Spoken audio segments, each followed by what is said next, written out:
Screen पर चल रही इन दो तस्वीरों को ध्यान से देखिए। पहली तस्वीर समाजवादियों की है जिसके केंद्र में लोकनायक जयप्रकाश नारायण है, और दूसरी तस्वीर योगी आदित्यनाथ की है जिनके केंद्र में हवन कुंड है। लोकतंत्र का स्वाहा हो रहा है। अखिलेश यादव और उनके समाजवादी साथियों को जयप्रकाश नारायण इंटरनेशनल सेंटर जाने से रोक दिया गया। बैरिकेड्स के इतने घेरे लगाए गए कि इमरजेंसी के दिन याद आ गए। ऐसे ही 25 जून 1975 को देश में आपातकाल घोषित कर दिया गया। इंदिरा गांधी की सत्ता के खिलाफ बिगुल फूंकने वाले जयप्रकाश नारायण के घर रात 1 बजे अचानक पुलिस आ धमकी। उस वक्त जयप्रकाश नारायण गहरी नींद में सो रहे थे। बाहर वाले कमरे में गांधी पीस फाउंडेशन के सचिव रहे राधा कृष्णन सो रहे थे। पुलिस ने उन्हें जगाते हुए जेपी के खिलाफ गिरफ्तारी का वारंट दिखा दिया। तब राधा कृष्णन ने पुलिस वालों से कहा कि अभी कुछ देर रुकिए। राधा कृष्ण दबे पांव जेपी के कमरे में गए और उन्होंने धीरे से जेपी को जगाकर पुलिस वालों के आने की खबर दी। तभी एक पुलिस अफसर भी अंदर घुस आया। जेपी को देखते ही वो बोला, सॉरी सर, हमें आपको अपने साथ ले जाने के आदेश मिले हैं। जेपी ने कहा कि फिर इसमें देरी क्यों की जाए, आइए चलते हैं। जेपी पुलिस की गाड़ी में बैठ गए। तब राधा कृष्ण ने जेपी से पूछा कि क्या आप लोगों के लिए कोई संदेश देना चाहेंगे। तब जयप्रकाश नारायण ने कहा था कि विनाश काले विपरीत बुद्धि। क्या बीजेपी शासित यूपी के मुखिया योगी आदित्यनाथ इसी राह पर चल रहे हैं? क्या लोकतंत्र के प्रहरी को कोई श्रद्धा सुमन भी अर्पित नहीं कर सकता? जिस तानाशाही सरकार के खिलाफ जेपी ने आंदोलन किया था, क्या अब उसी तानाशाही के बल पर विपक्ष को रोका जाएगा? क्या ऐसे ही देश में लोकतंत्र को मजबूत किया जाएगा? अखिलेश यादव ने यूपी का मुख्यमंत्री रहते हुए समाजवादी नेता जयप्रकाश नारायण की याद में जेपीएनआईसी का निर्माण करवाया था, ताकि आने वाली पीढ़ियां जयप्रकाश नारायण के बारे में अधिक से अधिक जान सकें और उन्हें समझ सकें कि आखिर बिना हार्ड मांस के आदमी ने देश में लोकतंत्र को मजबूत करने में क्या योगदान दिया था। लेकिन साल 2017 में सरकार बदली तो नए निजाम बने गोरखपुर के महंत योगी आदित्यनाथ। उम्मीद थी कि बीजेपी जेपीएनआईसी के निर्माण को आगे बढ़ाएगी, लेकिन ऐसा नहीं हुआ। आज भी जेपीएनआईसी की दीवारों पर लिखा है निर्माणाधीन। जेपीएनआईसी आज धूल फांक रहा है।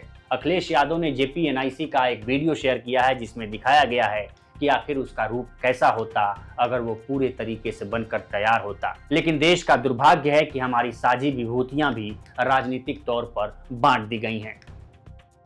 भारतीय जनता पार्टी स्वतंत्रता आंदोलन में नहीं रहे। भारतीय जनता पार्टी के लोगों ने स्वतंत्रता आंदोलन में कोई योगदान नहीं दिया है। इसलिए जो लोग योगदान और जिनके कारण देश आजाद हुआ है, उनका ये सम्मान नहीं करना चाहती है भारतीय जनता पार्टी। अखिलेश यादव जेपीएनआईसी भले ही नहीं पहुंच सके, लेकिन उन्होंने जयप्रकाश नारायण की मूर्ति मंगवाकर अपने आवास के सामने अपने समर्थकों के साथ माल्यार्पण कर उन्हें याद किया और ये संदेश देने की कोशिश की कि समाजवादी अपनी साझी विरासत की विभूतियों को कभी भूलेंगे नहीं, चाहे उन्हें रोकने के लिए कोई भी हथकंडे क्यों न अपना लिए जाएं। पिछले साल अखिलेश यादव ने सरकारी घेराबंदी के बाद भी जेपीएनआईसी सेंटर की दीवार चढ़कर जयप्रकाश नारायण की मूर्ति पर श्रद्धासुमन पेश किया था। लेकिन इस बार प्रदेश की योगी सरकार ने पूरे जेपीएनआईसी सेंटर को ही टीन की शेड से रात भर में ढकवा दिया, ताकि कोई भी समाजवादी समर्थक या नेता दीवार फांद कर पार न कर सके।